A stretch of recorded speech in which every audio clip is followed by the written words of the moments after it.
사이코패스 때문에 더 힘드실 것 같아요? 앞으로 남은 생이 네. 소시오패스 때문에 더 힘드실 것 같아요? 소시오패스가 소시오패스. 요즘 뭐 많이 네, 나오니까. 네. 우리나라에서 사이코패스 제일 많이 보신 분이 우리나라에서 사이코패스 제일 많이 보신 분이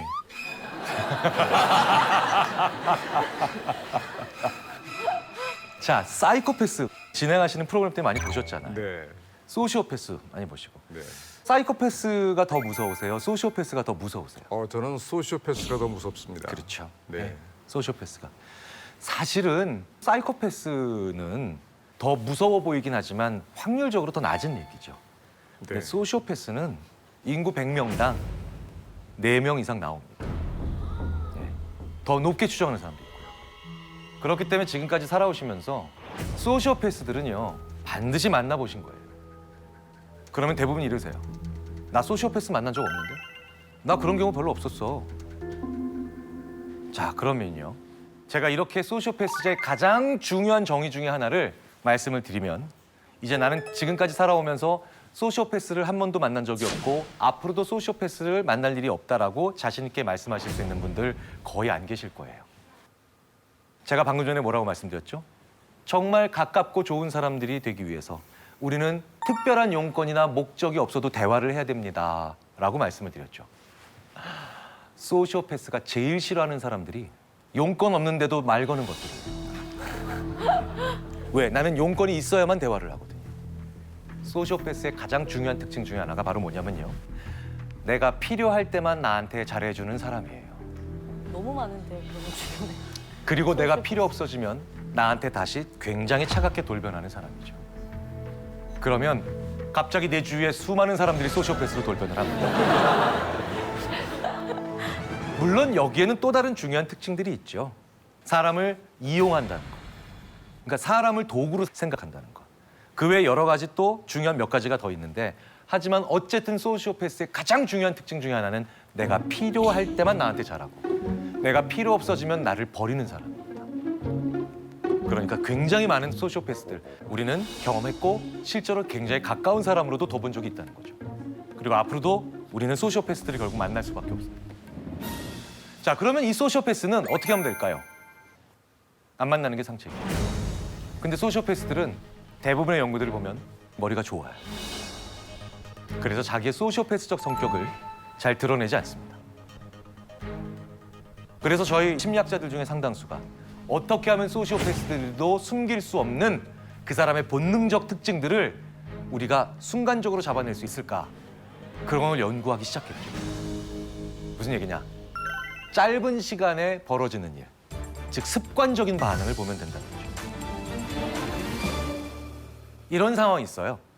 여러 명의 형제 자매가 있는 그런 부모님이 계신데 그중에 셋째 딸이 부모님 계신 그 집을 오랜만에 방문을 했는데 심근경색으로 아버님이 쓰러져 계신 거예요. 그러니까 이 셋째 딸은 너무나 놀랐겠죠. 119 구급대를 불러서 병원으로 당연히 급히 옮겼을 테고 그리고 병원에서는 당연히 응급수술에 들어갔겠죠. 그리고 이 응급실에 들어가시고 난 다음에 경황이 너무나도 없었던 하지만 이제 막 정신을 차린 이 셋째 딸은 자기 첫째 언니에게 전화를 합니다. 이런 일이 있었고 아버님이 쓰러져 계셨고 그래서 내가 급히 아빠를 응급차에 모시고 지금 병원에 와서 이제 막 응급실에 들어갔다. 자, 여기까지 얘기를 해줬습니다. 첫째 언니한테. 자, 그러면 이 첫째 언니는 그 말을 듣자마자 어떻게 대답을 했어야 되나요? 거기가 어디야? 지금 갈게. 어디가 괜찮아? 아빠 괜찮니? 괜찮니? 그렇죠? 두 분의 대답이 합쳐진 게 당연히 상식적인 대답이죠. 거기 어디니? 아빠 괜찮니? 그런데 소시오패스들은 이렇게 대답한다는 거예요. 너 왜 응급실에 전화하기 전에 나한테 전화 안 했어? 헐. 뭐예요? 아빠의 목숨보다 중요한 게 뭡니까? 내가 더 중요한 겁니다. 그래서 반사적으로 이렇게 나오는 거예요. 너 왜 나한테 먼저 전화하지 않고 응급실에 전화했어? 자, 우리가 이런 사회적 현상을 많이 봐요. 무슨 얘기냐? 그 사람이 어떻게 됐는지를 걱정하는 게 아니라 그걸로 인해서 어떤 다른 경제적 손실이 있었는지 어떤 정치적인 손실이 있을지 손익이 있을지를 따지는 사람들 있죠. 심지어 우리는 국가적으로 다들 아파하는데도 그 손익을 따질 수 있는 사람들을 봅니다. 그런 사람들을 멀리 하셔야 돼요. 그런 사람들이 소시오패스적 성향이 강합니다. 심지어 사람의 목숨을 가지고도 돈으로 환산하는 사람들, 가장 경계하셔야 될 소시오패스고요. 그리고 이 사람들은 결국 언젠가 내가 용도가 다했을 때, 그리고 내가 더 이상 필요로 하지 않을 정도로 힘이 약해졌을 때 나에게 이런 행동을 보일 사람들입니다. 멀리 하셔야 된다는 거죠. 그러니까 이런 소시오패스적 사람들은 절대로 뽑으면 안 되는데 이걸 굳이 오히려 나서서 뽑으려고 하는 분들이 계세요. 바로 그게 압박 면접하시는 회사예요. 온갖 수치스럽거나 당황스러운 질문들을 합니다. 그리고 이 질문에 상대방이 당황해하면 얘는 일을 못할 거예요라고 하는 어이없는 생각을 하시죠.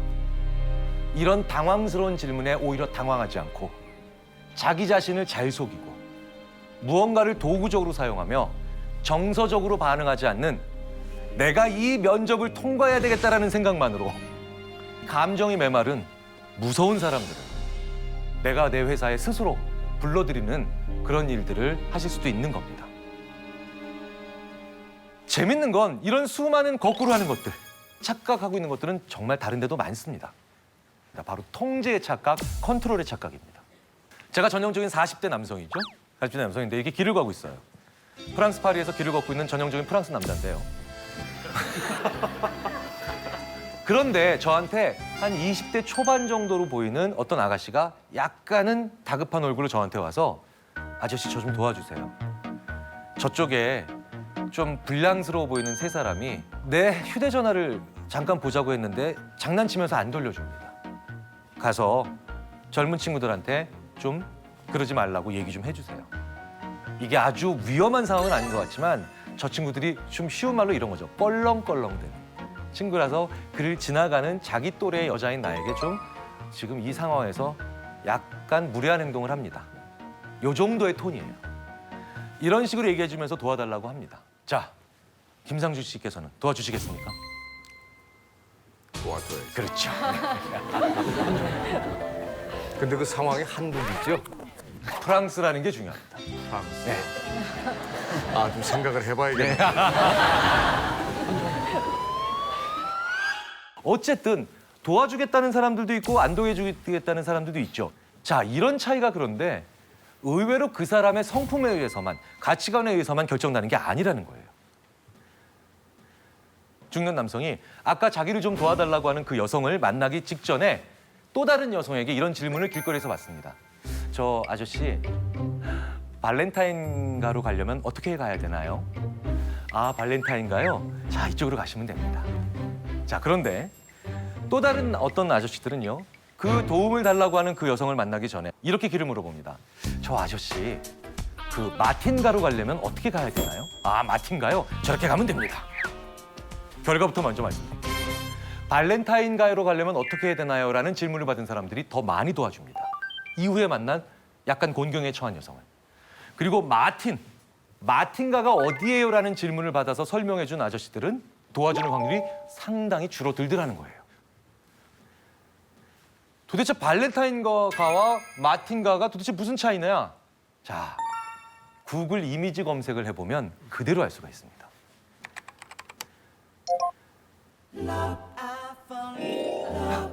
이 세상의 모든 로맨스를 상징하는, 그렇죠? 그러니까 뭐예요?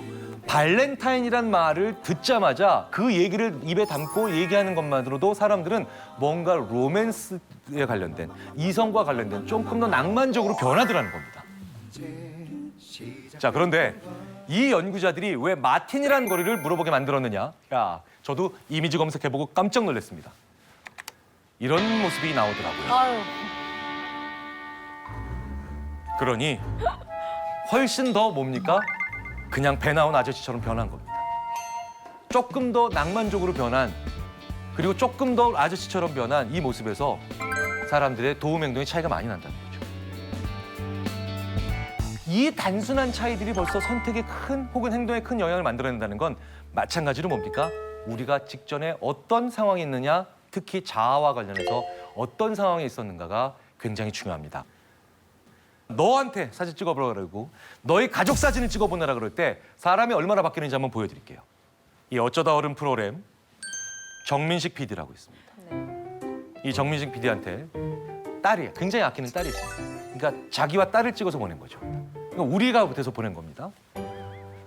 자, 이렇게 보내요. 멀쩡하죠?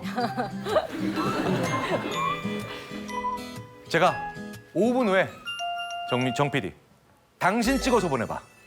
그랬더니요, 이 어쩌다 어른 프로그램 정민식 PD라고 있습니다. 이 정민식 PD한테 딸이 굉장히 아끼는 딸이 있습니다. 그러니까 자기와 딸을 찍어서 보낸 거죠. 그러니까 우리가 돼서 보낸 겁니다. 자, 이렇게 보내요. 멀쩡하죠?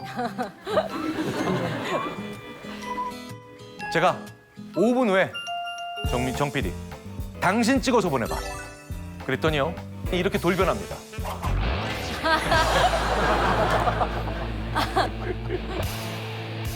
자기가 좋아하는 것들을 막 두르고 있어요.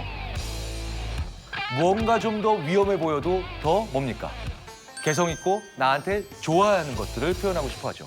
그래서 심리학자들은 나는 좋아하는 걸 가지고 싶은 자하고 우리는 나쁜 걸 막아내고 싶어 하는 자라고 얘기를 하는 겁니다. 다다익선 뭡니까? 많으면 좋은 거죠. 과요불급은요? 많으면 오히려 안 좋은 거죠. 뭐가 더 맞을까요? 저희 심리학자들이 드디어 밝혀냈어요. 그때그때 달라요. 그런데 앞에 그때와 뒤에 그때를 나누는 기준을 모르잖아요. 제임스 서로위키라고 하는 사람은 이런 말 들어보셨죠? 대중의 지혜, 집단지성. 이게 다다익선이라는 거죠. 제 몸무게가 몇 킬로일까요? 83? 뭘 더 하세요? 83? 네. 78? 78. 확실히 굉장히 그 배려심이 많으신 분들입니다. 85. 솔직한 대답이고요. 배려심이라고는 없고요. 94? 94? 94. 네. 저의 정확한 체중은 저만 알고 있지 않습니까? 자, 이 네 분 중에 어떤 분도 제 체중을 맞히지 못했어요. 그런데 점점 제가 더 많은 분들에게 여쭤보죠. 그걸 다 받아서 엑셀에 딱 정리해서 평균을 딱 내면 신기하게도 제 체중이 나옵니다. 네. 이게 바로 대중의 지혜예요. 왜 이런 일은 할까요? 자, 보십시오. 모든 사람의 하나의 답은 정확할 수는 없습니다. 개별의 답은. 그런데 재밌게도 모든 사람의 답이 평균화될 때 뭐가 나옵니까? 제 몸무게라는 정답이 나오죠. 그래서 정확하고 올바른 대답은 여러 사람의 힘을 빌려야 됩니다. 정답을 구할 때는 이렇게 되지만 해답 뭡니까? 단순히 정답이 아니죠. 정해진 답이 아니라는 거예요. 수많은 답들 중에 최고의 답이죠. 게르트 기거렌처, 것 필링이라는 책의 저자죠. 이 사람은 세 사람, 네 사람 이렇게 면접관의 수가 늘어날수록 더 평범한 사람을 뽑는다는 것을 보여준 걸로 유명합니다. 사람들은 우리가 될 때 어떻게 됩니까? 평범해지고 안전해지고 오히려 새롭고 참신한 사람들은 논의 과정에서 더 배제된다는 거예요. 새롭고 참신한 대답은 옆에 지나가는 사람이 우연하게 발견하는 경우가 많다는 겁니다. 장기 둘 때, 바둑 둘 때, 오목 둘 때 언제 신의 한 수가 더 많이 생각나시나요? 훈수 둘 때죠. 내가 두는 게 아니죠. 내 친구가 두는 겁니다. 훈수 두는 사람들이 이래요. 거기서 열심히 지켜보고 있지도 않아요. 여기다 두면 되겠네 하고 가는 거예요. 이게 훈수죠. 그러니까 내 친구 도울 때, 내 상사 도울 때, 내 부모 도울 때, 내 자식 도울 때 이때 인간은 엄청나게 창의적으로 변합니다. 그런데 나를 이렇게 돕는 훈수를 하는 사람들이 내가 어떻게 해야 그 사람들이 나를 도울 생각이 들까요? 내가 능력 있는 사람이 될 때입니까? 내가 이타적인 사람일 때입니까? 이타적인 사람. 창조적이거나 혁신적인 사람들의 대부분이 그래서 이타적인 사람입니다. 우리가 참 괜찮다라고 생각했던 미국 대통령이 최근에 한 분 있었죠. 오바마 대통령입니다.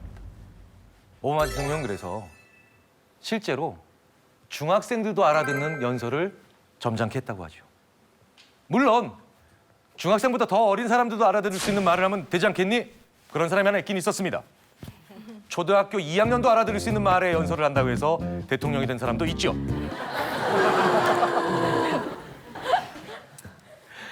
그런데 내 주위에 나와 그래도 수준이 비슷한 사람들한테만 알아들을 수 있는 말, 즉 대학생들만 알아들을 수 있는 그런 고급스러운 말을 했고 매번 과학과 수많은 철학적인 얘기를 했던 이 사람은 대통령이 되지 못했습니다.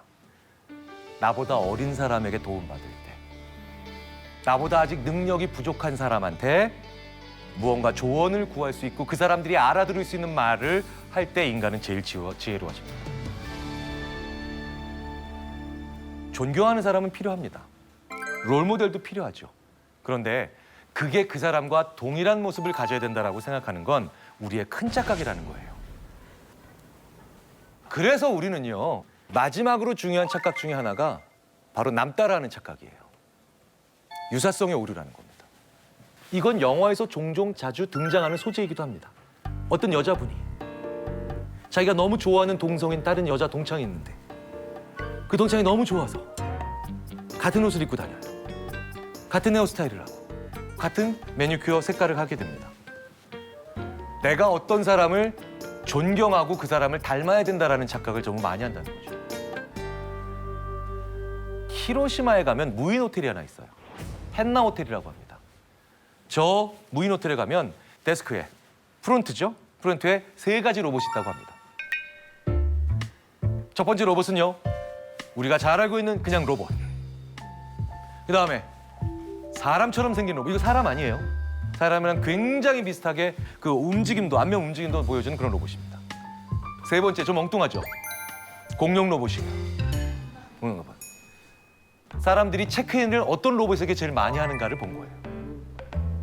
자, 상식적으로 가운데 있는 사람 로봇에게 제일 많이 체크인하러 갈 거라고 생각을 했습니다. 그런데 관찰해 본 결과 놀랍게도 체크인을 어떤 로봇에게 제일 많이 하는가를 본 거예요. 자, 상식적으로 가운데 있는 사람 로봇에게 제일 많이 체크인하러 갈 거라고 생각을 했습니다. 그런데 관찰해 본 결과 놀랍게도 공룡 로봇에 제일 많이 갑니다. 그리고 사람처럼 생긴 로봇한테는 거의 안 갑니다. 실제로 우리는요, 제일 비슷한 걸 가지고 제일 소름 끼쳐 합니다. 인간과 제일 비슷한 게 뭔가요? 사실 시체예요. 그리고 좀비죠. 근데 우리는 제일 무서워합니다. 제일 내 옆에 두기 싫어하고. 우리는 어중간하게 상당히 비슷한 것들을 오히려 싫어한다는 거죠. 무슨 얘기입니까? 너무 비슷하게 살지 마십시오. 너무 다른 사람들 따라할 필요는 없다는 겁니다. 나는 나일 때 사랑받는다라는 생각을 가지지 않으면 우리는 영원히 남 따라하다가 시체 취급받고 좀비 취급받을 수도 있습니다. 마치 헨나 호텔의 가운데 있는 그 사람들이 가장 찾지 않는 그런 인공지능 로봇과 같은 취급을 받을 수도 있다는 거죠.